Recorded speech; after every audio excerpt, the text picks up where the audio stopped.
So, good afternoon, all. First of all, thank you for your participation. Today's our webinar topic is optimization of feed cost through efficient gut health management in poultry. The speaker is Dr. Praveen K. Singh, who is a freelance poultry consultant based at Lucknow, and he provides services to poultry farmers, integrators, feed millers, and hatcheries on pan-India basis. So, doctor did his post-graduation in veterinary pathology and is a well-known and renowned consultant in India. So, I request Dr. Praveen K. Singh, please go ahead for webinar. Thank you very much, Dr. Good afternoon, everybody. Dr. Sab has already introduced me quite well, so I'll just proceed with the topic in hand.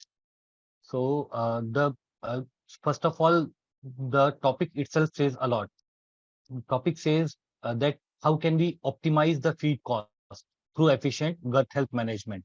So, first we will try to understand the depth of topic. 1 second. Dr. Sab, it's not moving. Okay. So first of all, what is feed cost optimization? Okay. So the purpose of feed cost optimization is to achieve the same performance. We cannot compromise in the performance of the bird, but we want to achieve the same performance at a lower cost. So how it is possible that you put in less effort, less investment, and you still get the better outcome? That is only possible if you utilize all your resources thoroughly and properly. That is the only way of achieving it. So how can we do it? The simple thing is, 1 second.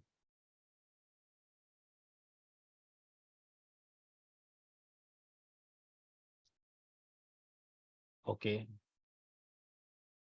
Am I audible, Doctor? Yeah, you are clearly audible, Doctor. Okay. There is some problem in slide changing. Anyway, what is the feed cost optimization? It is to achieve the same performance at lower cost. How? By maximizing the utilization of ingredients, by reducing loss and wastage of nutrients, by using precise nutrition, by understanding actual requirement of bird. This is very important because even if you provide more than the requirement of the bird, you're not going to get the outcome in the same ratio. That is why precise nutrition is also very important to achieve the best optimization and to get the synergistic and additive effect of all the raw materials and medicines that you are going to add. Because if they are not working synergistically, then there will be wastage of money. So in simple, you have to spend less, but you have to get the full outcome by just utilizing the resources in hand. Okay. So what is the target of gut? The second part of topic is we have to achieve this through gut health management. Okay. So what will be the target for gut health management? So it will be to maintain the gastrointestinal health and gut microenvironment at best possible status. How? Because it is not only about the health of gut. There is entire ecosystem like a mini world inside the intestine. So that ecosystem, if it is very well maintained, if all the participant of that ecosystem, if they are in a good relation with each other, then it is better. It is possible to get the best results. So how can we achieve the gut health management target? First is maximum digestion of nutrients. First step always will be the maximum digestion. Once the nutrients are digested, then the second part is proper absorption of nutrients. If they are not digested, they are not going to get absorbed. They will be passed out through the feces. But even if they are digested, but there are many interferences inside the body. So even if they are not absorbed properly, even in that case, you are not going to get the desired outcome. Minimum wastage of nutrients. You must have, many of you are veterinarian, you must have heard that even if I provide excess quantity of crude protein or something, if it is not required by bird, it will not be digested and it will be passed on as such in the fishes. And that is a true wastage of the all the efforts you are putting. minimum entry of pathogens and toxins from gut lumen to bloodstream. As you know that whatever we eat, it goes directly into stomach and intestine, and from there it will get absorbed inside the blood circulation. Now, if the gut health is not proper, there are good chances that these pathogens and toxins will get into the blood circulation if the intestine is not doing its good properly. Okay, so we have to minimize the entry of pathogens and toxins from gut lumen to the bloodstream. And uh, the immunity of birds specifically, it is very much dependent on the intestinal health, because innate immunity, what is meaning of innate immunity? It is a immunity that is provided to the body naturally by the system created by God. So there are some certain mechanisms in place just to avoid these kind of infections. So that innate immunity as well as local and systemic immunity, they are all governed by good intestinal health. So what will be the importance of gut health management? Is it really important or not? So as you see in the green and red, these are exact opposite scenarios. The green scenario says that the best utilization of nutrients through pristine gut health. And the red is the exact opposite scenario, that is the gut health is very poor condition. Okay. If these two extremes are compared, that is in one way on the left hand side, we are talking about the gut which is perfectly functional, and the exact opposite scenario, the gut health is very disturbed. There will be huge difference in performance. When we are talking about mild problems or subclinical problems, the difference might be 3-4 points of FCR. But when we are talking about such big gap in the status, then it will be a very, very huge difference in the performance. This difference can be very unpredictable because it will depend upon the severity of the issues in hand and the secondary complications. But on an average, the minimum values, if I am considering, so you can easily get difference of 5-point FCR. 5-point FCR will be approximately 100 gram of feed consumed at 2 kg body weight. And the cost of it will be approximately 4 rupees per bird. Okay. So even if we are talking about subclinical losses or mild problems, then also we can see this data. This is the kind of impact it will be having, like 5-point FCR, 50 gram body weight, 1 to 5% cumulative mortality, or 4 to 5 rupees bird in short. This is we are talking about subclinical and mild. In the severe cases, this can be very unpredictable. The importance of gut health management, again, as I mentioned, 70% of birds' immune cells are located at the intestine, in the gut associated lymphoid tissue, pairs, patches, etc. So if the gut health is disturbed, this immune system is going to be hampered completely. Second is, gut is actually a major barrier. As you see, uh, when you exchange things between you and your environment, so there are only 2 or 3 interfaces. First is we take oxygen from the environment, and second is we take food and water through our mouth. So when we take food or water through our mouth, the entire everything, you eat good thing, you eat bad thing, you eat toxin contaminated things, everything is going to reach intestine eventually. Now from that intestine, now it is work of intestine to block the unwanted things and at the same time to take everything that is required. This is a very difficult job, that you have to take all the good things and you have to keep rejecting the bad things, and body is perfectly capable of doing this, but only if it is working fine. If it is not working fine, then it will not be able to do its function, and there the problem begins. Hippocrates in 400 BC, some 2000 years ago, he believed that all diseases begin in gut and death sits in the bowel.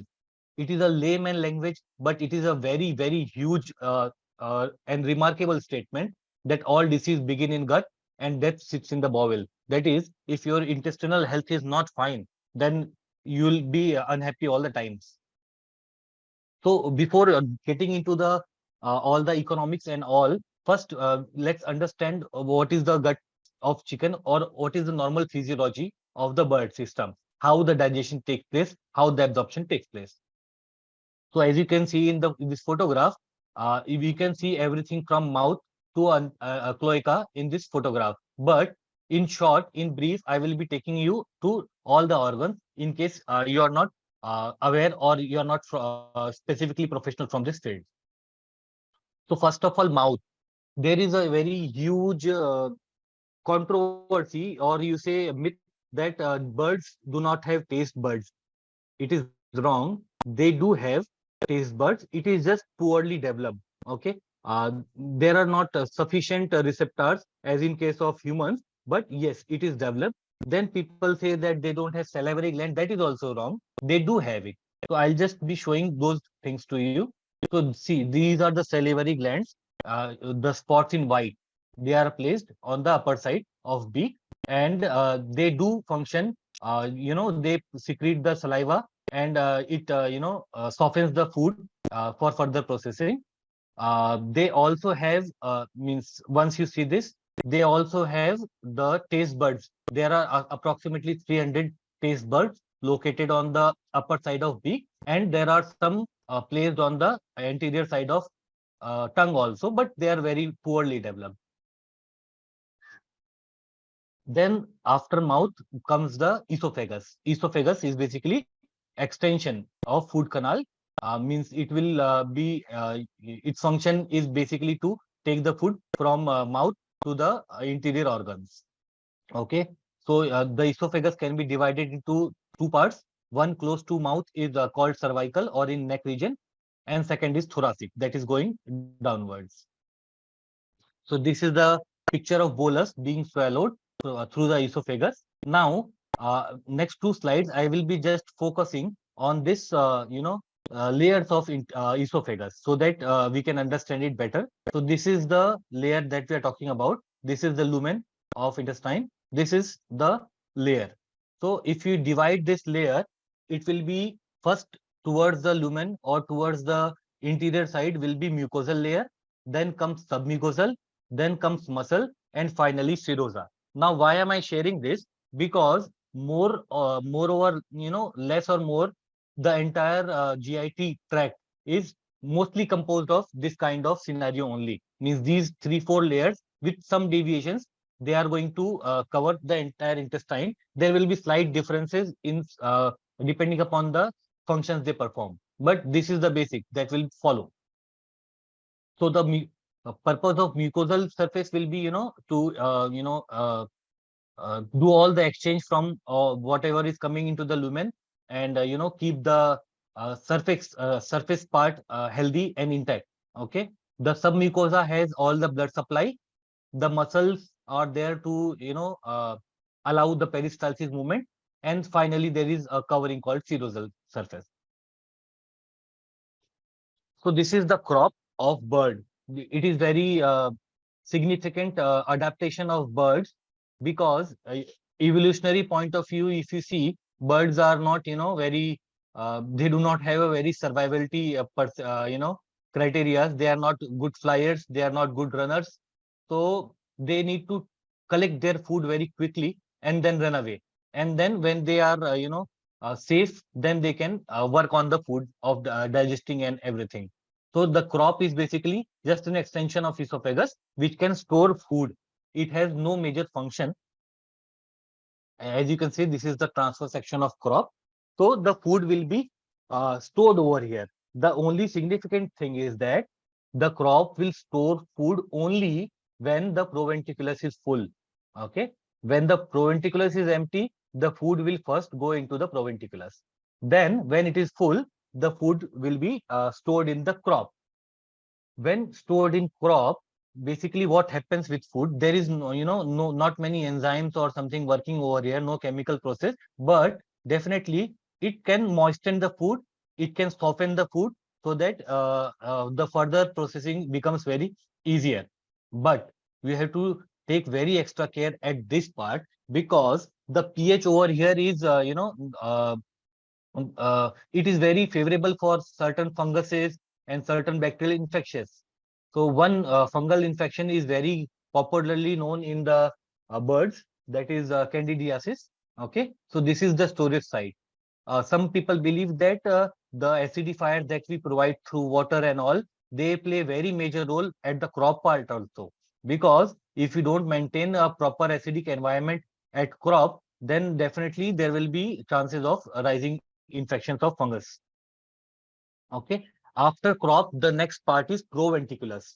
Proventriculus is actually the part of stomach which does all the stomach-like work. The main function of stomach in most of the animals is to secrete enzymes and facilitate in digestion.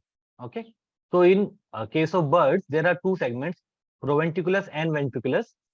Ventriculus is also known as gizzard, but the main stomach part is proventriculus, where all the enzymes will be secreted. So this is the transfer section of proventriculus. If you see, so all the food layers are stored over here. The innermost part is glandular, which secretes enzymes and chemicals, and then there is muscle. So as you can see, this glandular part of proventriculus, it secretes hydrochloric acid, it secretes gastrin, it secretes pepsins, and the it does play a lot of roles. But for me, the protein digestion, that is very the protein digestion begins over here. The main things required for protein digestion you get over here to start breaking the protein into a smaller molecules of polypeptides and all. Okay. So this is the basically function of proventriculus. After proventriculus comes the gizzard. Gizzard is basically, since the birds do not have teeth, the gizzard will facilitate the proper mastication or grinding of the feed. That is main purpose of gizzard. Okay. So now some people who do not understand the gut physiology of bird, they must think that okay, first come the chewing of gizzard, and then comes the proventriculus. But it is other way around. The proventriculus comes first. Over there, the food is processed with all the enzymes and chemicals released by body, and then the softened food, which was softened in the crop and which was enzymatically treated in proventriculus, then that food will enter into the gizzard. Okay, and then gizzard can perform its function of finely grinding it. In birds, which are provided with shell grits or stones, or birds naturally pick them from the environment. So that helps the function of gizzard to very good extent, because although gizzard can do all the muscular action on the food particle, sometimes it might not be sufficient to grind the food properly. But with help of those pebbles, stones, or grits that you provide, the gizzard can easily perform that function. This is the K-only layer. Uh, many of the participants are veterinarians, so you must have seen that when you cut open the gizzard, and there is a layer which can be peeled off. Okay, so that layer is not a permanent structure. It is a chemical secreted by the gizzard which solidifies. Okay, and the main function of that is to protect the gizzard inner linings from the all the mastication and all the processes that happens over here. The layer is called kaolin layer, by the way. Okay. Now comes the small intestine. So in this particular photograph, you can see the connection of proventriculus to gizzard, and then gizzard will continue into the small intestine, the first part of small intestine, that is called duodenum. So as you can see in this picture, the different colored part is duodenum, which is a U shape, and that duodenum, in between the duodenum is the pancreas. Okay, pancreas is very important for the digestion of human as well as for poultry, and it secretes various enzymes necessary for digestion. So it is located in between the duodenal loop. Okay, in this photograph you can appreciate the duodenal loop. Next is the jejunum, which is a major chunk of small intestine, and does majority of the absorption functions. Now highlighted part is the ileum. Okay, as you can see in the light yellow color, that is the ileum part. So duodenum, jejunum, and ileum, this is the small intestine of chicken, and the small intestine of chicken does most of the absorption work. Okay, the large intestine is a very small chunk of, and it mainly works only for water absorption. So all the digestion part and absorption part, they are basically being done in the small intestine. So this is our major target area. if you are talking about the optimization of feed. Okay, so this in this photograph you can see the inflow of digesta from small intestine. So it will pass through duodenal loop and then enter the jejunum. This is the photo of colon. The small intestine is only few. The large intestine in chicken is very small. It is just few inches. Okay, so this part is commonly referred as colon. The main function of colon is water reabsorption. Okay, so after absorbing all the nutrients, whatever the water is remains, that can be easily absorbed through colon. Okay, that is the major function of colon. These are the ceca as a plural and cecum individual thing. So they are basically blind pouches in a pair located at the junction of small intestine and large intestine.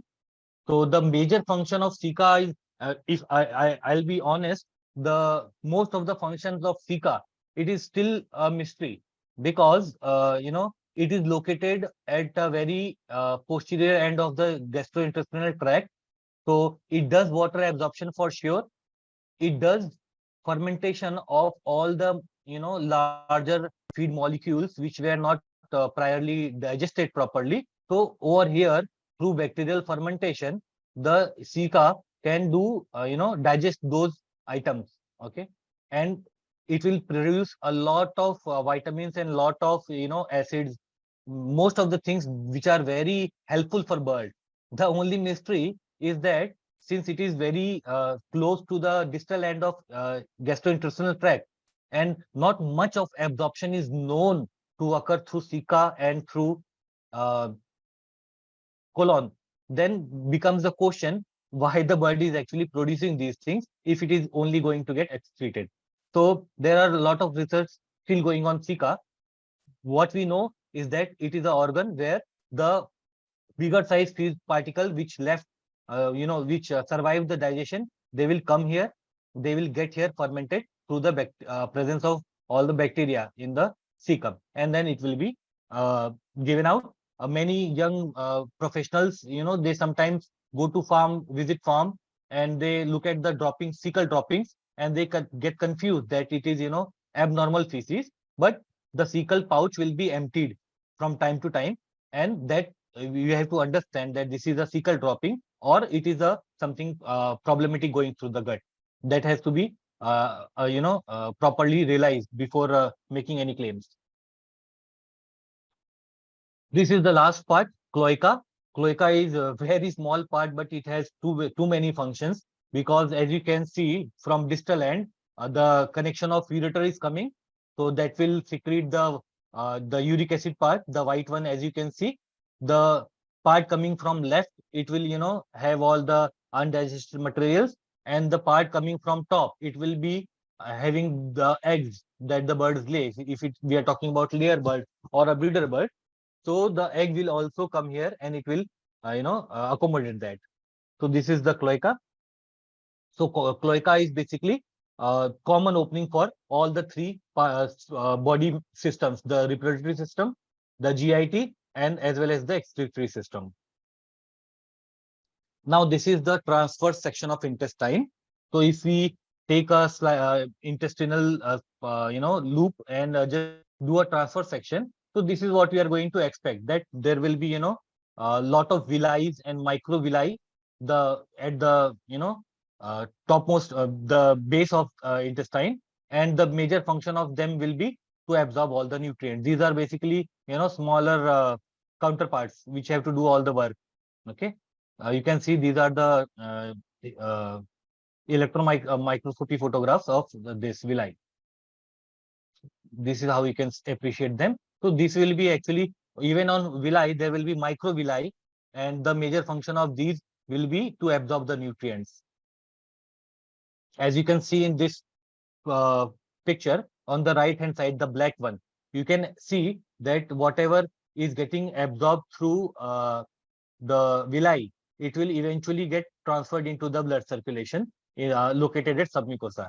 Okay, so whatever nutrition is being absorbed at the intestine, it will be absorbed through villi and microvilli, and then on the mucosal surface, and then it will be transported to submucosal. In submucosa, there will be blood supply, and from there the nutrients enter into the blood circulation. Now, this is a picture that I have created for better understanding. So you can, assume that this is a section of intestine that we're talking about. Okay. So as you can see, the mucosal surface will have villi and microvilli located. The major function of them is to absorb the nutrients. Okay. Now this photo looks very less complicated, believe me. Okay. So this photo just says that, okay, the feed will come, the one mentioned in and is the nutrients basically. Okay, so the nutrients will come through feed, it will pass through intestine will digest and absorb everything. Okay, this is the assumption. What we see in pea, green pea, it is basically probiotics. I don't mean only probiotics, the normal healthy gut microbiota that is present, which is very beneficial to the birds. Okay, that normal microbiota also I'm considering in the broad segment of probiotics. Okay, so the listed in P is basically probiotics and healthy gut microbiota. Okay, the prebiotics. Now prebiotics are very quickly rising segment. Prebiotics can be anything, but it should follow few criteria. One criteria of it will be that it will be a food for the good microbiota of intestine, and it will be a food for probiotics. But the pathogens, commonly known pathogens, they will not be able to utilize this for their nutritional purpose. Okay, that will be the description of prebiotic. So that is why if prebiotics and probiotics are given together, it will help probiotics to germinate and to proliferate and to increase their population. Okay, so that is why prebiotics and probiotics are commonly taken together and called symbiotic. Okay, that is a terminology that we use. So we coming back to this photograph. Right now it looks very neat and clean. As you can see, tight junctions, what I'm trying to say, in between the villi. Suppose, see, villi will absorb nutrients, it will go to submucosa. If the villi is healthy, then nothing that is not allowed is not going to enter the blood circulation. But if, and that is why this is called tight junction, okay? The pathogens, toxins, and any unwanted substance will not be able to enter the blood circulation as long as these tight junctions are perfectly functional. Okay. Now the scenario changes because this is just the theory. This is not how the nature operates. When we add the complication to it, first of all comes the bacteria, the cocci, the toxins, and the viruses. Okay, they are going to be there. You cannot, make a ecosystem without them. They will be there. What we can do is just limit their population to extent which is not harmful to the body. Okay, so there should be a very good balance between the normal healthy microbiota and the pathogens present in the intestine. Okay, as many of you are very well aware that usually the pathogens and the healthy gut microbiota, they compete with each other for the common surfaces, for the nutrition. Okay, so if there is a healthy competition going over, in that case the pathogens do not get the upper hand. Okay, they do not have dominance, so they cannot do outrageous work. But if the gut microbiota is not there to help, or if it is disturbed by something, it is not there, then in that case the pathogens have a free hand. Okay, and that is the condition that we do not want. So in this photograph, what are the new entrants? First is Clostridium, which causes dysbiosis as well as necrotic enteritis. Second entrance is Cocci. Third is E. coli and other family members of E. coli, Enterobacteriaceae family.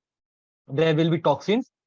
See, a poultry feed, it is always going to have certain amount of toxins. Okay, it is just that that amount should not exceed the permissible limits, and that those toxins should not be absorbed into blood circulation. Okay, that is what we want. Okay, and then there are going to be viruses. These viruses may be vaccine viruses multiplying as well as field viruses, which are causing the infections. Most of the time, most of them either enter through respiratory system or the gut. So if they enter through gut, they multiply in the gut, make their numbers larger, and even in that process, they destroy the linings of gut. Okay. So these are also major factors which affects the gut health. Now, there are more things to come over here. This slide is still not complete. Okay. Now comes the undigested feed and non-starch polysaccharides, or simply say the part of carbohydrates which are, which cannot be digested easily through normal mechanisms. Okay. So in simple, they are referred as NSP. So there will be NSPs, there will be undigested feed. Okay. And there will be, as you can see at the bottom, ANF. ANF is basically anti-nutritional factors. So every raw material being used in poultry, they have some or other anti-nutritional factor. We have to take care of them before we give this feed to the bird, because anti-nutritional factor, they will do, first of all, they will not get digested. Secondly, they will not let the others get digested or absorbed. So because of that, there might be very huge losses if the ANFs are allowed to do their work. Okay. So anti-nutritional factors, even in the gold, in poultry, people usually consider maize and soya as the gold material. Okay. Even the likes of soya, they have anti-nutritional factors. Okay. We just have to take care of them. We have to process them properly so that they do not, come. If the problem is that if you suppose one method of processing the raw materials is, toasting them or providing heat treatment. In that case, if it is overheated, then there will be nutrition loss. If it is underheated, then the ANF will survive. Okay. So this is the kind of balance that is very difficult to maintain in the field scenario, and that is why there are fluctuations in results at all the times. So what comes through feed and what we get in FCR, in between there is a huge war going on. Who wins the war and how much the damage to the losing party, that will decide the fate of the feed performance.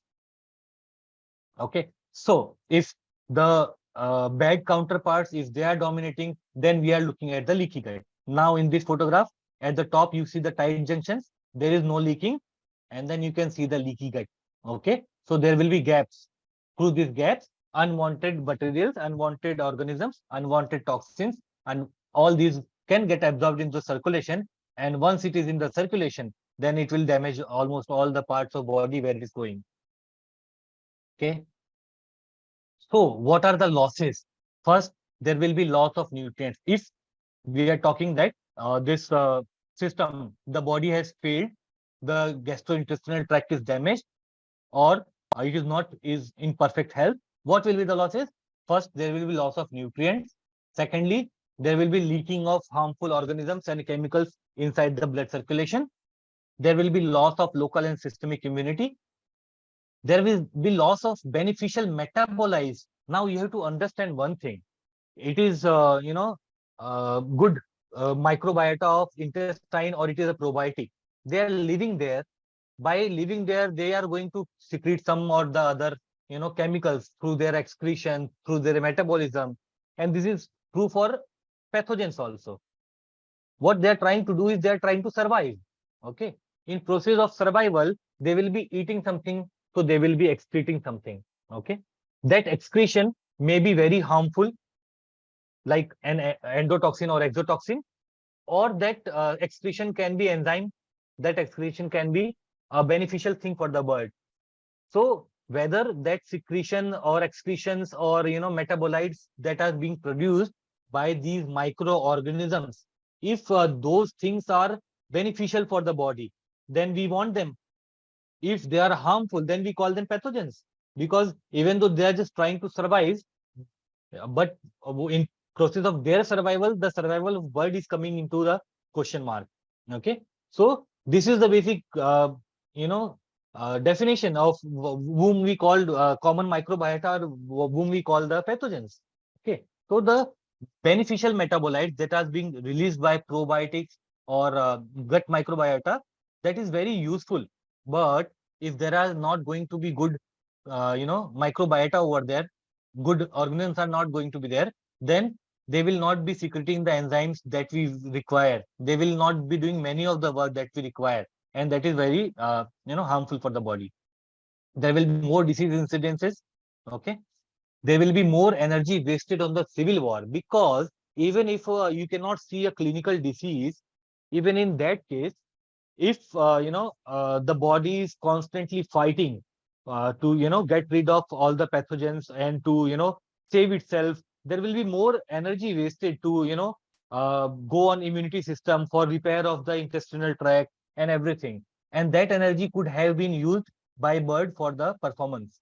So that energy wastage is a very, very big impact.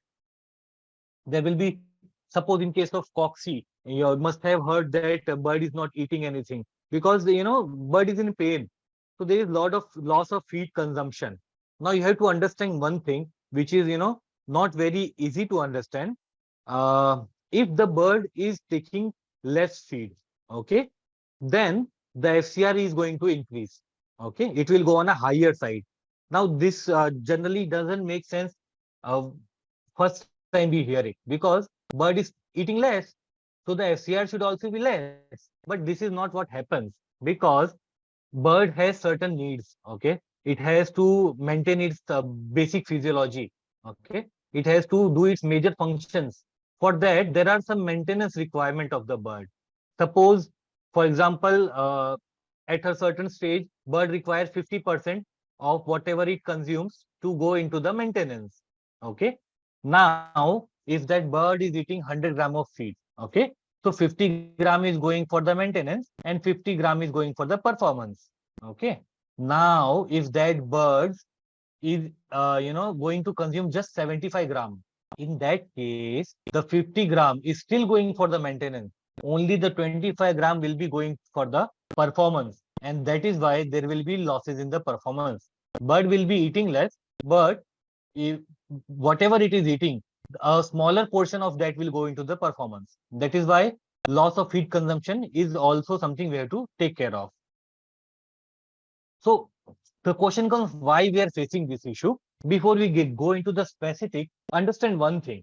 The basics of poultry is to utilize all the byproducts of various industries and convert them into a good protein source. That is the basis on which the pillars, where the on this pillar the industry is running. We are basically converting everything that cannot be consumed by humans or utilized by humans into a very good protein substance. This is the main purpose of it. So obviously, when we are doing that, the kind of raw materials we are getting, they are not going to be of ideal quality. That we have to understand. Okay. So why we are facing these issues? First is poor raw material quality. Okay. Or quality control, as you can say, and their inclusion percentage. Because suppose I think that there is a certain raw material which can be used up to 30 kg per ton, and even though it has some negative impacts, in 30 kg per ton it will not influence the performance too much. Okay, it is a good beneficial raw material for me. But over period of time, as there is more competition, or less money allocated for the feed, less budget, then what will happen? I will go and use that for 50 kg. Okay. After that, even if I don't get much of negative outcome, I will use 100 kg. Okay. That is where the problem happens. If one batch of it comes bad and there is 100 kg inclusion of that, then definitely you are going to face issue. Okay. So poor raw material quality control and their inclusion percentage. Okay. This decides how much of the problem you are going to face. Improper processing, as I earlier mentioned, that if the toasting is done and toasting is not done properly, or if you are processing some raw material by some chemical, the chemical quality is not proper. Okay, so if the byproducts are not properly processed, okay, their anti nutritional factors, adulterations, chemicals, they remain, they are going to hit the intestinal tract very hard. Okay, no respect for biosecurity. Means maybe many of the listeners are from south, and we highly regard you for following biosecurity to a better level. But right now I'm sitting in North India, and covering around 8 or 9 states. biosecurity is something only that I can give in presentations. It is not happening. Okay. And no respect for biosecurity, it is a very big cause for all the problems. Sometimes we feel that farmer wants to be engaged at all the times, because only if they follow just simple guidelines, there will not be problems. So they will have nothing much to do. So sometimes we laugh and we joke around and we say, okay, you want something to do, that is why you are doing this. You will not, give the water sanitizer. You will not provide the, even, some managemental practices, they do require money involvement. Okay. But sometimes there are things we can do without, investing much of money, but still people will not do that. Okay. So there is no respect for biosecurity and vaccination. Today only I was on a visit. No vaccination, 3 cases, all Gamboro. So chicks are not exposed to healthy microbiota. Now, naturally, what used to happen that if the hen was laying egg, okay, some of its gastrointestinal tract, feces material, fecal material, etc., it will go to chicks, and because of that, there will be a proper natural microbiota developed inside the chick. Now we have a very good hatchery hygiene program, so the chick is not going to expose anyway the fecal material, they are not going to touch. Okay. So what they get is first line of bacteria that they get, that makes a lot of impact. Okay. If they get the salmonella, E. coli, pasteurella, all these bacteria at first hand, and they dominate, then that bird is not going to perform. Okay. But if they get the healthy microbiota first through application of probiotic, or any method you use, so what will happen? The first which who will establish inside the intestine will be the good ones. When the bad one comes, they will provide a competition. Okay. And if they are strong, they might avoid any major problem. But if the first to settle are, pathogens, they will create a kind of environment where the good bacteria, they are not going to do well. They will not survive. Suppose the I'll say E. coli. E. coli comes first. Okay. Now it will start secreting all the chemicals, which will make the environment such dirty that good pathogens, they do not have survivability over there. So who comes first is very important. Who comes first? Who gets time to proliferate? That is very important. Coxy programs. Oh, this is a real headache, because Coxy programs, they have certain set of rules which should be properly followed religiously, but it is not followed at all. If I tell you, because there are limited choices, there are economical constraints as well, and sometimes there is no history. Suppose if a farmer comes to me, he says, I want to make my own feed. I said, okay, what was the previous coxy drug you were using? He said, I don't know, I was using ready feed. Okay. So most of the time we do not have history of what the chemicals were being used. We just assume that, okay, uh, so the person must have been using something cheap or less costly. So accordingly, we go for the more costly ones. Okay. That is the only strategy left with us if we do not have any history. Okay. So Coxy programs, and then suppose in this particular season, the drug of choice is drug A. The consumer will say, Baba, this is very costly. This is 3 times compared to the drug B. And he will, keep nagging the same thing until I change it. When I change it, there will be resistance of that thing. Okay. So the Coxy, if it is there, even if in subclinical amounts, you are not going to get any nutrient absorbed properly. Okay. The intestine is totally destroyed, and it is not in a very poor shape. And in that case, you are definitely going to lose FCR. So you save some money on an anticoccidial medicine, but you are going to lose a lot by leaking of the gut. Severe issues of mycotoxins and chemical toxins. This is a very huge issue at this point of time.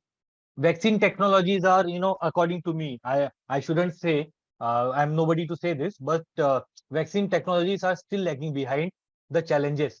First of all, the viruses, they are not properly regarding the vaccine strains. There is a lot of mutations, because of that, the vaccine strain and um, the field strain, they are not same most of the time. That is one thing. Second thing is, most of the vaccines present in the field that are being practiced, they multiply in bursa or intestine or other part, and where they multiply, they create some damage. Okay. uh, as the technology is moving forward, this pathogenicity index has lowered down to very great extent, but it is still, you know, not perfect. That is why I'm saying it is lagging behind the challenge. The challenge is rising faster than the solutions, and even the solutions which are there, they are like double sword, kind of double-edged sword kind of thing. Many people don't do vaccine only because when they do the vaccination, they face some problem. Because of that, they don't do it. My advice, please do it. Please do the vaccination. It is just that you have to know a little more which vaccines are going to cause less problem, less pathogenicity index to your birds, when to do it, how to do it. You have to understand that those things, and then you should certainly do the vaccination. Improper water sanitization, this is the huge issue, and the water quality changes regularly throughout the year, and that is why there are seasons labeled as E. coli season, CRD season, and these kind of things, because water sanitization is not there. As the bird is in more and more stress and the water quality is poor, there are going to be problems, and we have designated the months for this. Now the day begins when the E. coli problem will start coming, and it happens that way only. But there will farmer is not going to use proper water sanitizer. Improper shed disinfection. Now this is very important in case of cocci. As you can see, cocci can survive in the litter material for very long time, and if the shed disinfection is not done properly, what will happen is that when the chicks arrive, the first thing they get is cocci inside them. Second thing they get is clostridium. Third thing they get is E. coli. Okay, and they will go and they will begin the party, and when the avengers come, it will be very late. Improper climate management, this is important because must be aware that when the birds are under climatic stress, okay, the body is not going to function properly. The enzyme systems, they will not work properly. The digestion will not have properly. The retention time of intestine, that will change. The water consumption pattern will change. A lot of things will change if the bird doesn't get proper climate management, so you cannot expect a very good outcome. Litter management, very important role in gut health, because bird is eating only two things: one, what you provide, and second, what you don't provide, that is available at litter material. Okay, so if the litter material is not properly used, we are in 2023, I guess, right? But there are people who use the same litter material for 2 or 3 flocks, and they promote it that it is a very good practice, it should be done. Okay, scientifically, it is a debatable, no problem. There might be some pluses, some minuses. Biosecurity point of view, or if you actually want to earn something, not advisable, because okay, you might get some good microbiota of previous flock, but then you have all the diseases of previous flock, and it is going to be a big problem if you are using the same litter material.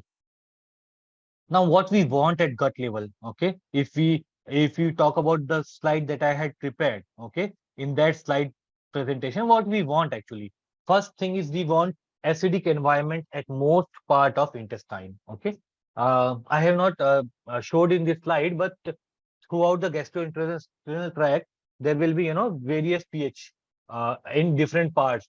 Okay, so the latter part means small intestine onwards. What happens is that the gut start getting more and more alkaline, and it is a very favorable for growth and multiplication of the pathogens. Okay, and as they get the pathogens actually, by rules, they are supposed to be in a large intestine only. Okay, means major chunk of them.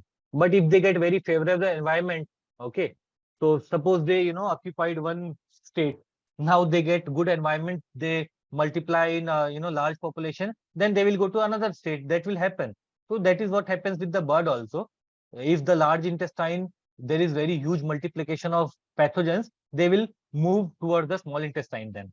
And once they damage the small intestine, that is where the major problem we are having, that we do not want. So we want acidic environment at most part of the intestine.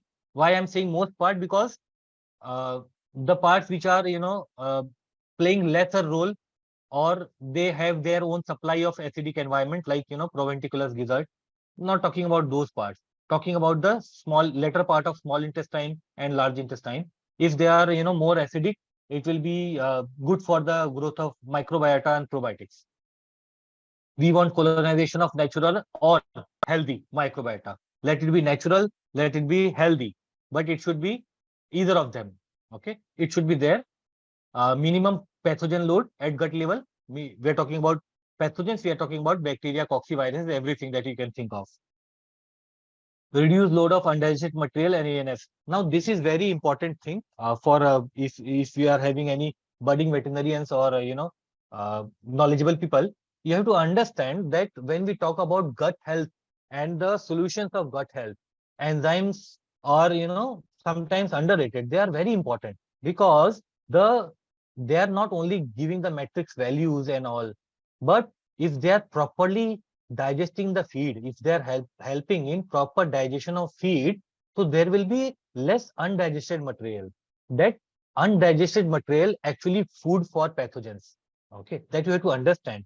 So more undigested material, if it is present in the intestine, it will be a party for the pathogens.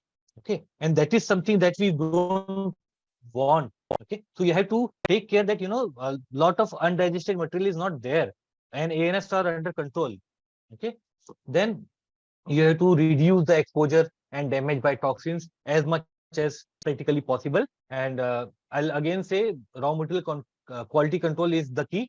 Okay, all the additive supplements, they can help to certain extent, to greater extent, to large extent, but they cannot completely substitute the good quality raw material purchase. Healthy villi in tight junctions, something we want. Okay, now we are last 2 3 slides. So these are the chart of villains and heroes. Whatever we have talked, I have just summarized them. Under villains comes undigested feed, NSPs, ANFs. There is dysbiosis, pathogen load, poor villi development, pathogen load, irregular retention time, toxins, vaccine, virus multiplication, feed changes, abrupt feed changes. Let it be the pre-starter to starter, starter to finisher we are talking about, or we are talking about raw material. I had not put certain raw material in pre-starter. I had not put in starter. Suddenly in finisher I have put 50 kg of it. This abrupt raw material change can also upset the birds. Okay, so these things are categorized as villains. Under heroes, enzymes are there, probiotics, prebiotics are there, acidifiers are there. Okay, acidifiers, there is a huge classification nowadays. There are many products available, and they have different functions in different concentrations and different compositions. Okay, that is a whole big topic for some other time. Okay, there are categories of essential oils. Okay, essential oils are still in developing stage. Means not many, too many customers are not using it, but once the AGPs are banned, the role of essential oil is definitely going to increase. Same is true with phytobiotics. These are good solutions, but right now they are not coming into the costing, and that is why only when there is heavy challenge or certain predisposed condition, then only customers are opting them. But in future, there will be huge market for this. Toxin binders, people have started giving good toxin binders, even combinations. Okay, but again you have to control the raw material. There are postbiotic products now being pumped in the Indian market. These are good things. Okay, you just have to see the ROI. If it is suitable for you, then it is good. It is basically after fermentation, whatever the cells are left over, and the metabolites of good fermentation, like vitamins and amino acids, they are left over. Those things come, they can come as a product, and it is very good for villi health also. There are certain enzymes, amino acids, nutrients, vitamins in those, so they can help to a great extent. It is just that what we want, what we can get, the result out of them, and whether it is uh, good enough to pay the cost for that. That we have to understand, and this will vary from customer to customer. And then there are new advancements that are coming slow every time. Okay, I took the AGPs in the bottom because they do play a role definitely, but they don't have future. Okay, so that is why as long as they are there, they can be used in combination with others. Once they are not available, then these heroes are only going to be there for you. Top villains, top heroes. I don't think it needs to be repeated. It's fine. Just one point in the poor villi development, the fourth row you can see. So under tribe top heroes, I have just listed few uh, acids or esters of acids. Nowadays, uh, acidifiers, they can be, classified into many ways. Okay. First way is whether they are feed acidifiers or gut acidifiers. Okay. Second way of classifying them is whether they are short chain fatty acids or medium chain fatty acids. Okay. So in general, for your understanding, the costlier ones, they are mostly MCFAs, medium chain fatty acids, and they are going to give very good impact on the gut health. And the likes of formic acid, citric acid, formic acid, and lactic acid, all these they are generally comes in lesser prices, and they are going to do both work. First of all, they will be fighting against the pathogens that is coming through feed, and secondly, at gut level also they will be doing their work. Okay. um, Potential of heroes means, okay, they are there, but how much can they do? Means they can work like Spider-Man or they can work like Superman. That you have to understand about them. Okay, how much to expect out of them. So probiotics, in my practice, I have seen, or in other ways, the heading is claim. Okay, so they claim up to 4 point FCR reduction in even in healthy kind of situation, subclinical kind of situation, to 3 to 4 point FCR reduction. You can for those who cannot now, next two slides we are just talking about ROI. So I'll just make few things clear. Okay, 1 point FCR means I'm talking about 1.50 to 1.51. That is 1 point FCR. Okay. So if I'm talking about 5 point FCR, it means I'm talking about 1.5 and 1.55. That is a 5 point difference. So if the 1 point is equivalent to 10 grams, okay, of feed, if you're talking about 1 kg body weight. But usually birds are reared at 2 kg body weight. So the 1 point FCR is usually equivalent to 20 gram of feed. Okay. This is the way you can better understand it. Okay. Now the cost of feed is very high. So the if you it's if there is something which is saving you 100 gram of feed, that means it is saving you 4 rupees straight away per bird. Okay. So this is how we have to interpret it. Okay. So probiotics, because there are many ways that I can talk about. We can talk in body weight, we can talk about FCR. Okay. FCR is easiest to understand, so I have listed everything in that way only. So up to 4 point FCR reduction through probiotics, you can achieve it. What they do competitive exclusion with pathogens. They secrete chemicals which fight with pathogens, and they are good for intestine overall. Okay. And this way now new technologies are coming into probiotics also. There are many strains coming which have their specific roles. Those probiotics are known to secrete enzymes and all. So they are playing a good role. If after enzyme I have to invest money on something, gut health, so definitely probiotics are going to be first choice. Okay. Prebiotics are a good market. Okay. And they have their own category. People use both probiotics and prebiotics separately also, but usually it depends whether you have budget for that. Okay. And whether there is a good ROI. So 2-3 point SCR reduction you can consider from prebiotic. But what we don't understand is that most of the prebiotics, they have ability to binding of pathogens. Okay. So that is why what they do for you, it is not very easy to interpret. Okay. They might be lowering down the E. coli, salmonella, etc., the bacterial load of the gut. Okay. They will work as a prebiotic, so that will help proliferation of probiotic also. And there are sometimes they non-selectively they can bind to certain toxins also. So they do have their own roles. And if it fits in your cost, it is definitely worth, but definitely not at the top of my list. Okay. Acidifiers, they are certainly in top list, because they will help reduce the total bacterial load inside the intestine, and they will also help the villi health. And if the villi are there, properly developed villi is there, they are going to absorb more and more of nutrition, and that is what we want.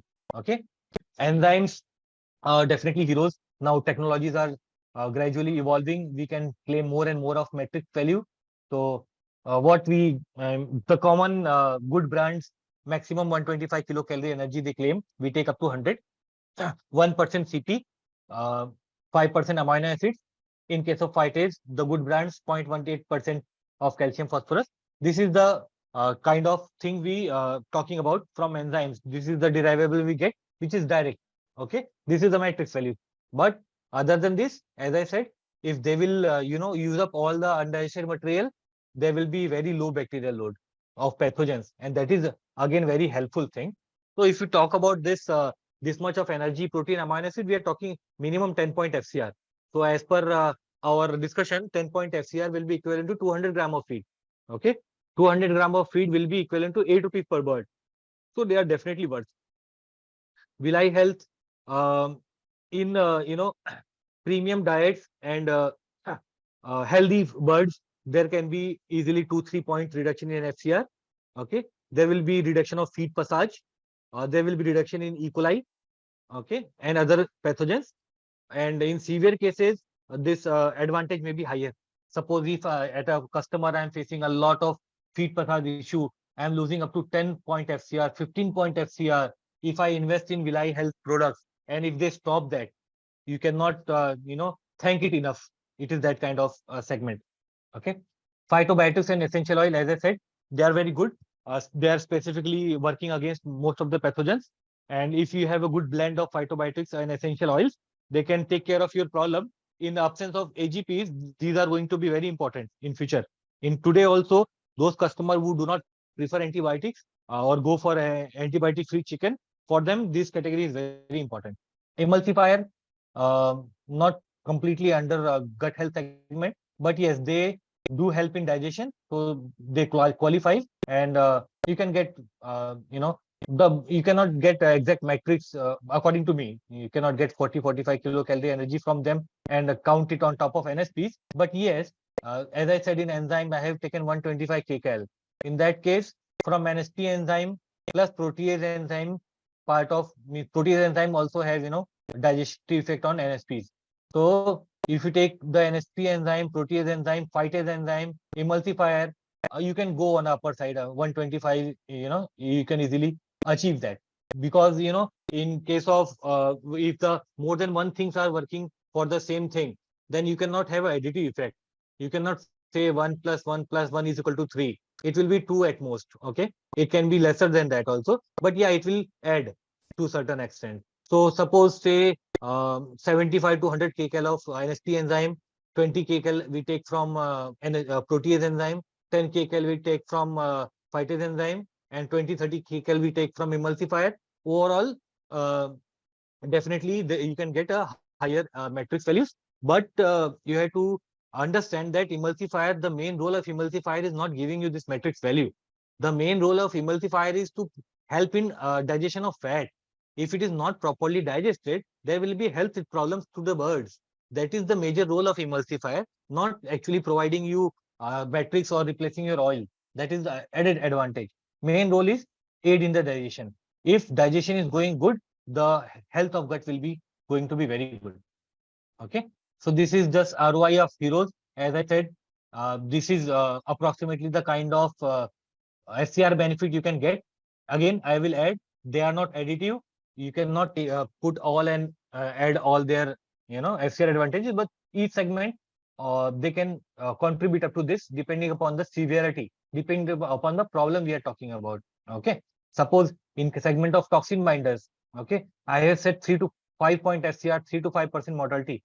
I might be completely wrong, because if it is a very good uh, toxin management program, then definitely you might get lesser mortality difference, lesser FCR difference. But just think of the other way around. If there is a toxicity problem, the entire intestine is devastated.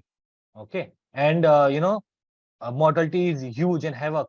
In that case, you add a good toxin binder, 200 rupees per kg cost. Okay, you can stop 5 to 10% mortality. You can stop 5 to 10 point FCR. So there is no way of predicting it. Depending upon the challenge, you can get the FCR. This is just the average and easy data that I'm talking about. Okay, what I regard very highly is anticoccidials, because anticoccidials, they can easily provide you 3 to 4 point FCR advantage. Okay, and in severe cases, obviously there is no saying. It can be anything, any figure it can be. Okay, most of the things that we talk about are talking about subclinical or medium cases. Okay, in severe cases, no way of knowing. It can be a very huge difference. So what is critically achievable? Okay, I talked everything, but it is possible. So yes, enzymes, emulsifier, they have good ROI. Probiotics, they have good ROI. Acidifier, they have good ROIs. Okay, so if you start adding them, well, in my experience, if I use the good quality medicines, and if I use medium quality medicines, so I can easily see 4 to 10 point difference out of that. Okay, 10 points is uh, some people might say that you're talking about too much, but it is actually practically possible. I see it every time that if a customer is using a good medicine as recommended, the kind of FCR he gets and the other customer who doesn't use and the kind of FCR they get on the same density of nutrition, there is a huge difference. Okay, uh, if your practices are very good, then probably the difference or the benefit might be on a lower side. If there is heavy challenge, the benefit will be on a heavier side. So that is why when you're talking about a very commercial kind of feed, in that case, the medicine should be very strong because there will be all kind of challenge over there. So you have to use as good as a medicine possible because whatever is wrong with your raw material, these are the only people who can do something for you. They can fight, they can help you to a certain extent. And note, it is a very middle class saying. Okay, it is not important how much you earn, more important is how much you save. Okay, that is what my parents have taught me throughout my growing years. So similarly for poultry, it is not important how much nutrient you pay for. Okay, you make feed for 40 rupees, 42 rupees. More important is how much the gut retains and utilizes. You put very good quality nutrition, you put very bad quality anticoccidial, okay, or probiotic, intestinal health is not okay, everything is wasted. Okay, so you have to actually diversify your budget into medicine as well as RM quality control, and you have to make sure that both things are there in a proper way. Otherwise you give less nutrient, more of medicines, you won't get the result. You give too many of medicine, your RM quality is very premium. You have used all the soya in high quantity, but gut health is not there, not going to get result. Okay. So thank you. This is all from my side. You can get in touch on this email ID or in this phone number. Dr. Saab, handing over to you. Yeah, thank you, Dr. Praveen, because this is very, clear communication, and I hope everyone enjoyed this session. And thank you for sharing your practical experiences on return on investments, that is on cost optimization. Second thing, Doctor, you highlighted very well the importance of gut health and the roles of feed additives and feed supplements in protecting gut health. So this is an amazing presentation, Doctor. And thank you for accepting our request for this webinar. And Chembond always, share the platforms with customers that it creates awareness related to poultry management and its cost optimization.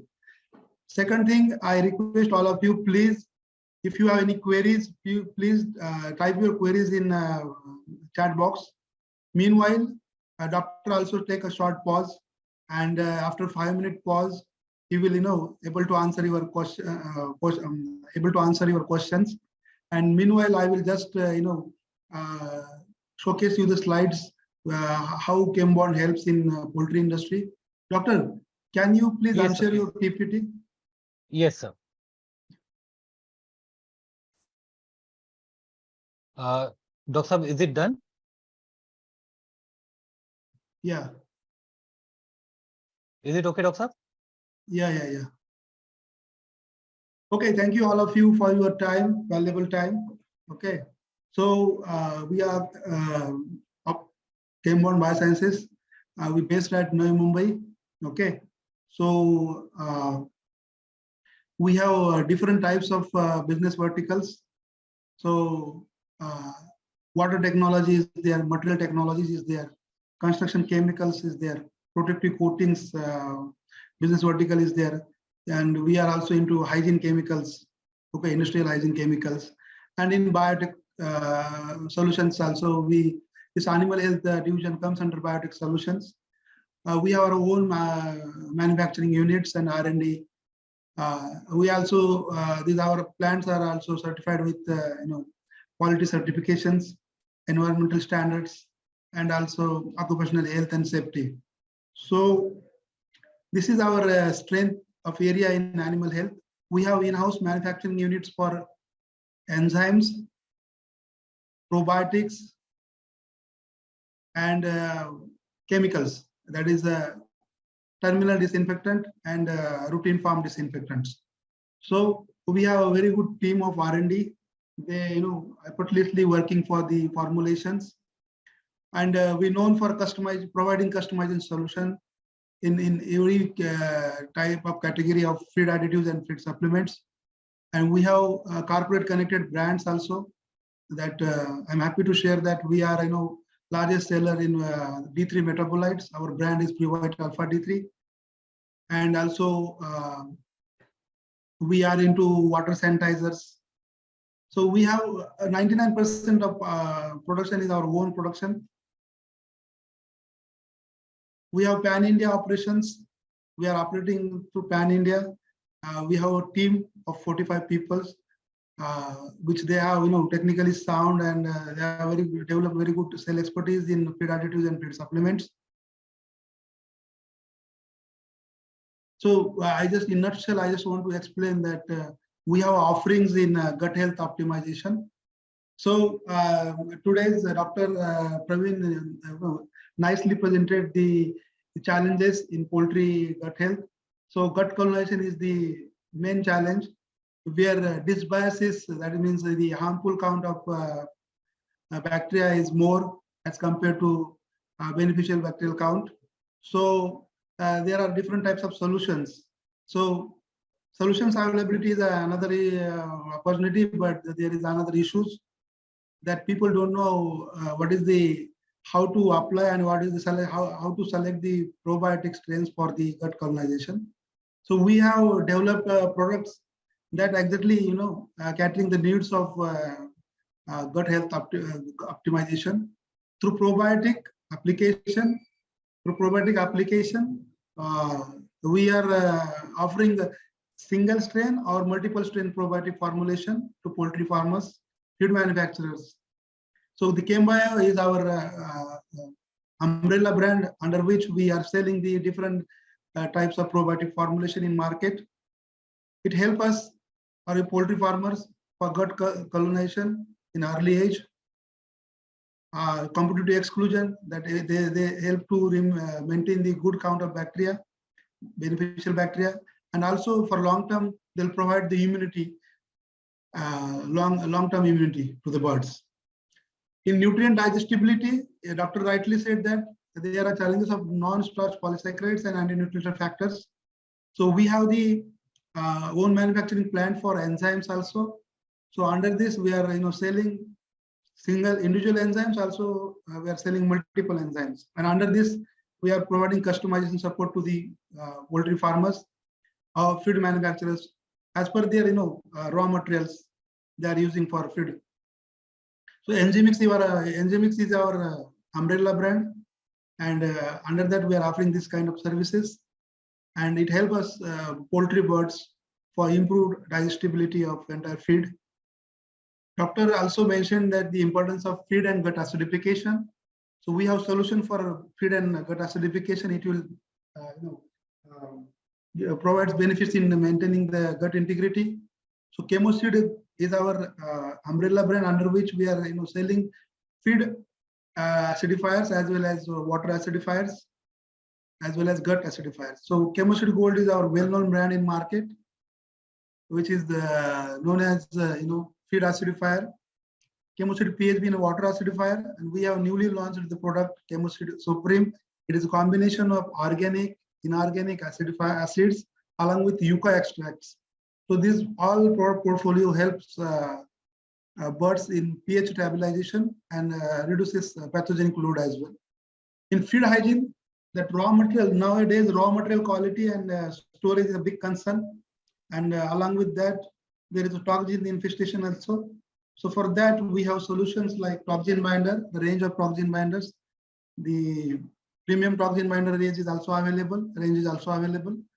And also we have the Previte alpha D3. The toxin attack or the feed, if it is infected with toxins, they will deteriorate the nutrient quality of the feed. And to overcome that, we have solutions like Previte alpha D3. It will fulfill your vitamin D3 requirement, your bird's vitamin D3 requirements. And Premium Plus, it provides you the proper balanced count of minerals. Then to avoid the bacterial infestations, the major source of infection is either through feed or water. We have a product, we call it as enriched fold. It helps the keep the pathogenic load in control, and also it indirectly and directly supports nutrient uptake. Because of the various challenges in gut health, nutrient digestibility, there is deterioration of nutrients. So we have solution for that. Previte Chick Pro. It is a performance enhancer, and it provides the right amount of amino acids and vitamins. Doctor highlighted the importance of feed emulsifier.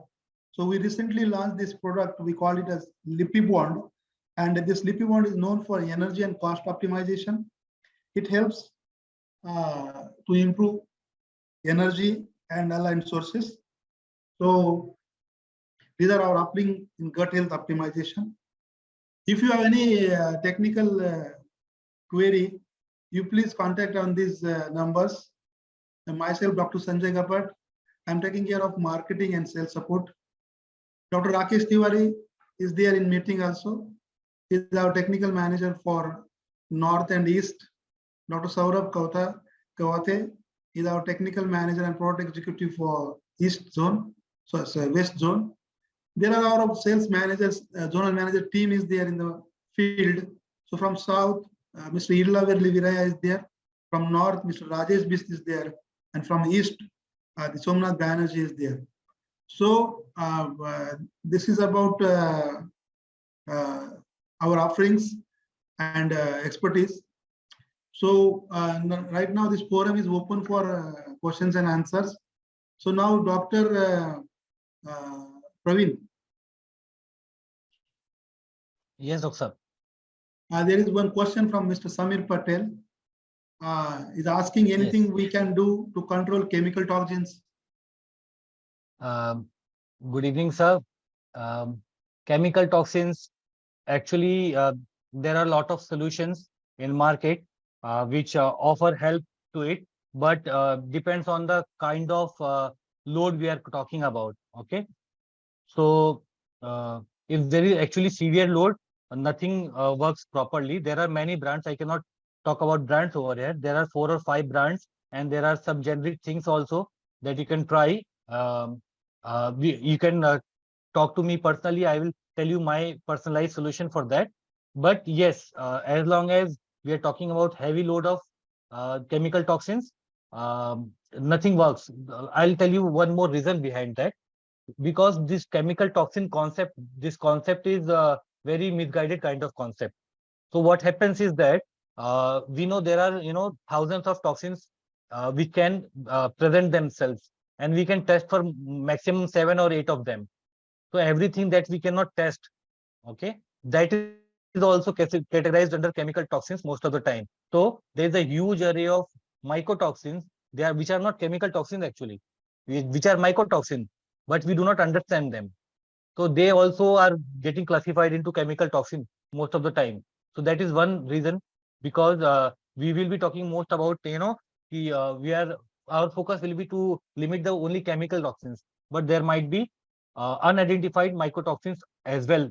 Okay, specifically talking about chemical toxins, there are products in market which do help. Okay, but what you should do is once you identify that you are facing this problem, you have only 2 options.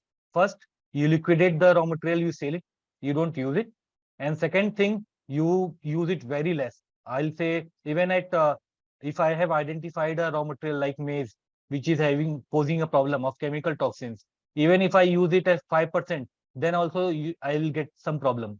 Okay, so even at very small amounts used, it is very difficult to control even after using 2-3 brand liter products also.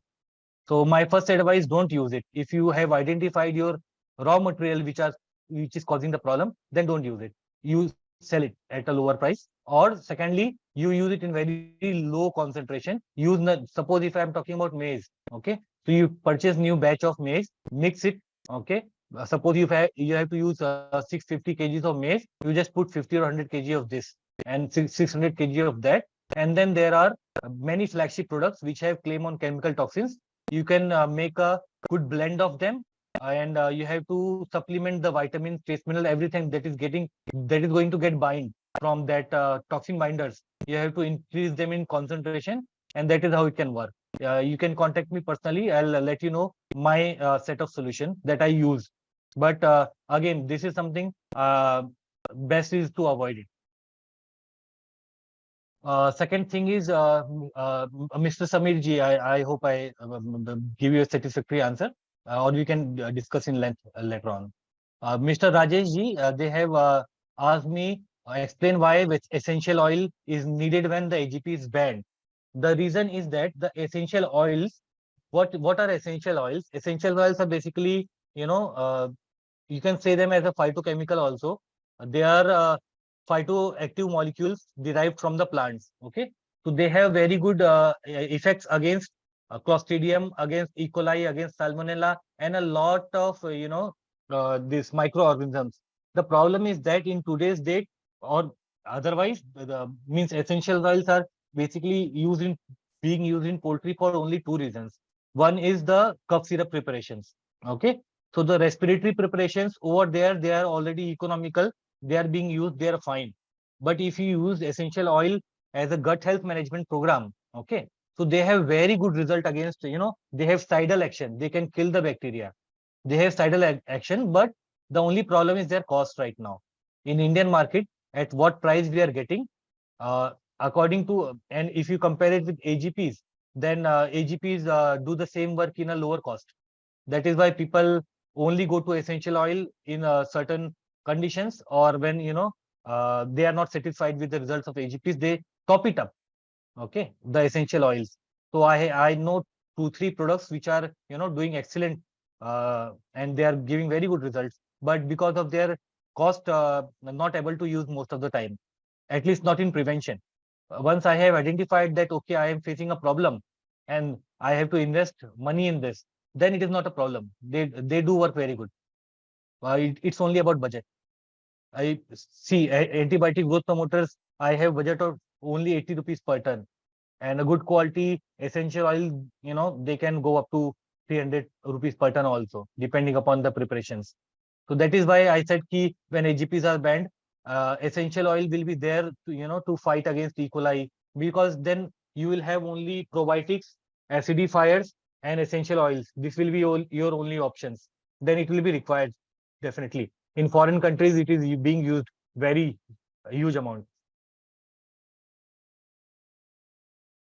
Okay, I hope I have answered you, sir.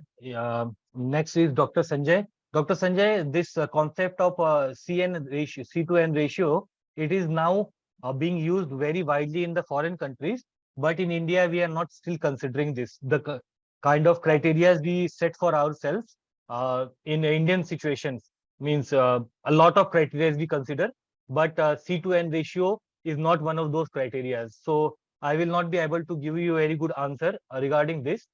We in means I'm talking on behalf of most of the nutritionists in India, that we are not practicing this right now in India. Any more questions?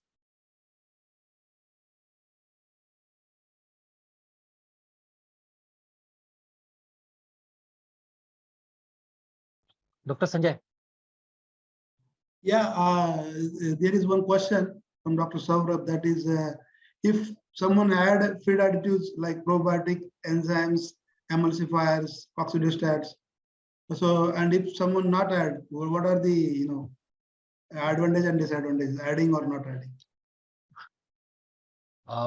Add and doesn't add feed additives. See, answer is very simple and very complicated. What are feed additives and why they are to be added?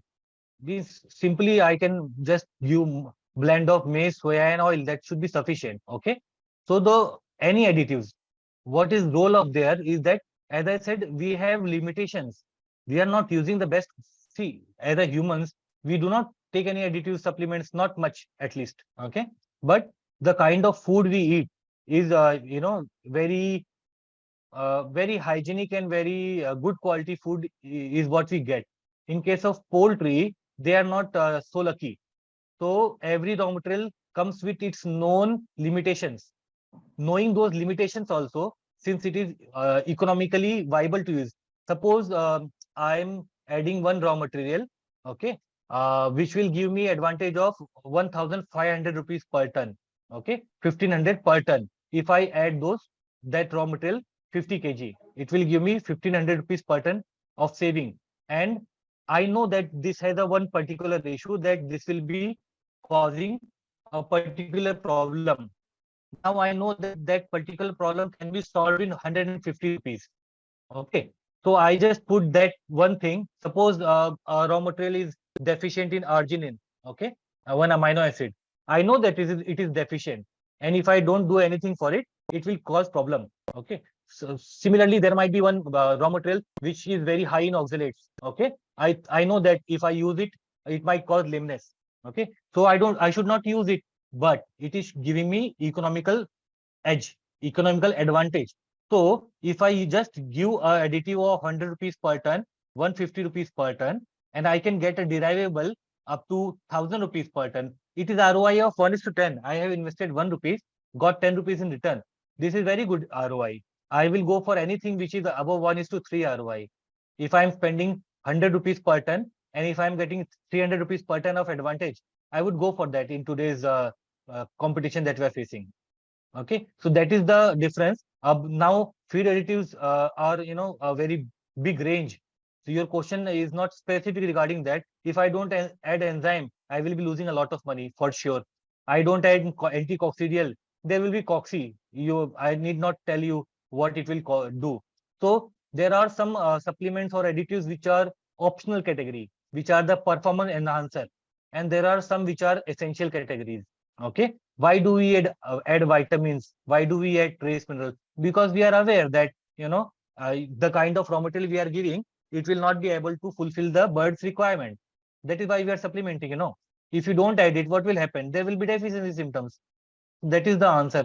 I don't know if I have answered you or not, but this is what I understood about the question. Yeah, thank you. It's very good, Uh, very nice explanation, doctor. I just want to ask the last question from participant, Dr. Sripad Patharkar, that he, raised the question like, once gut microdata get stabilized after certain age, is it worthy to use probiotic? Dr. Sahab, Namaskar, Dr. Sahab. It is a very good question coming from your end, and there is no definitive answer, Dr. Sahab, because see, what is the technical information that we have? First thing, if the probiotic comes first, okay, it will establish its territory, it will give best result in that conditions. Okay, but secondly, you must be aware that, after antibiotic treatment also we have to give probiotics, because antibiotics will kill pathogens as well as good microbiota. Okay, and when we give probiotics after antibiotic treatment, it does help. Okay, so going on with the same example, moving it forward or extending it, once the gut microbiota gets stabilized after certain age, it is not worthy to use probiotic. But you have to understand that poultry bird is going to eat food daily. Okay. Today, the microbiota is stabilized. Tomorrow, the feed is having very heavy load of pathogens, or the water is having very heavy load of pathogens, or feed is having toxins. Okay. So the stabilized microbiota also gets destabilized if it is challenged. So once it is destabilized, then you will have to pay to stabilize it. If it is going well stabilized, then nobody is actually using probiotic continuously. Whatever amount we add to feed, it is just there to keep providing the supply, keep the fight on. Okay, it is not going to completely dominate over the pathogens, but it will be there to fight, provide you first line of defense. So yes, suppose we are talking about layer or breeder birds. Okay, you think that the microbiota is stabilized, can we skip it? Yes, you can skip it. Probiotics do come into partially optional kind of things, but I would never even in means most commercial diets also, I never skip probiotics, because they are the silent heroes. They are doing their work whether we realize it or not. And poultry is never going to have a completely stable microbiota. I don't think it is possible, doctor. That is Yeah, why just if it is my choice, if not on double dose, if not on 1.5 times dose, if even on a smaller dose, I will try to use it. nice, doctor. I just want to add something in that. The challenges, the gut health challenges in poultry is a never-ending process, and even though we don't have any control on raw material purchase, so that's why the recommendation of probiotic till the last day is recommended, for just to prevent the exposure of bad bacteria. So thank you, Dr. Patarkar, and thank you, Dr. Praveen, for your answer also. Very good answer and very good question. So now, whatever the queries are there, we'll reply you in this mail only. Okay. So in this meeting only. Second thing, now just I would like to invite our business head and director, Mrs. Rashmi Gauli, for vote of thanks.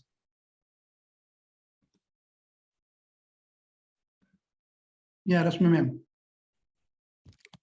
Yeah. Good evening, Dr. Praveen. Good evening, ma'am. Yeah, it was a pleasure hearing you. So briefly, what I understood is that health gut is essential for efficient conversion of feed into its basic components for optimum nutrient absorption. That is one thing. Secondly, since feed is a far the main cost of production for any poultry industry, it is that is why I think it becomes a determinant factor for efficient utilization of nutrients which are provided in the diets to the birds. And I think thirdly, which is kind of future, there is an increasing pressure for the non-use of antibiotics, and which has created the need for exploring various choices, options, which I think you, doctor, you have mentioned as heroes, the next heroes which are there. So it is evident that gut health is very complex challenge.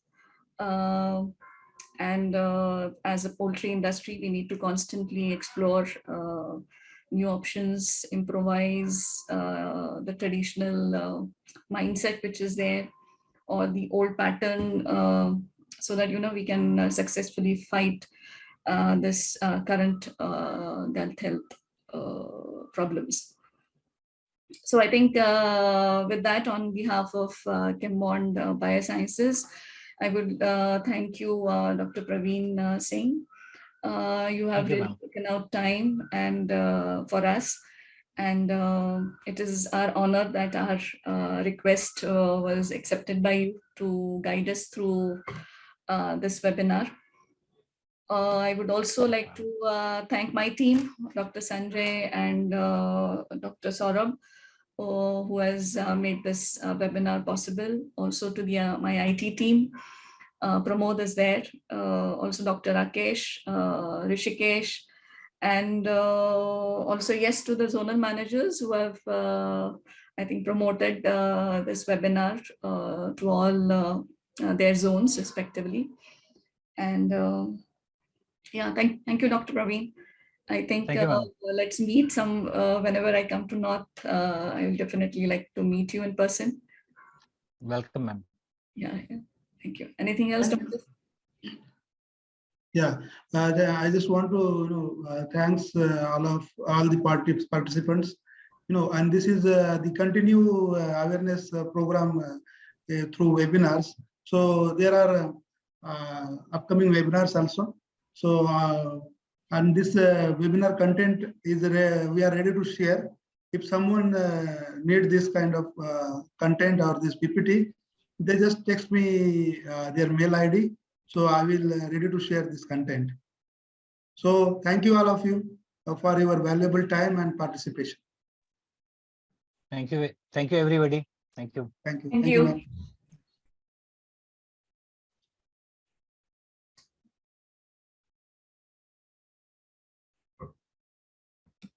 The video recording pause.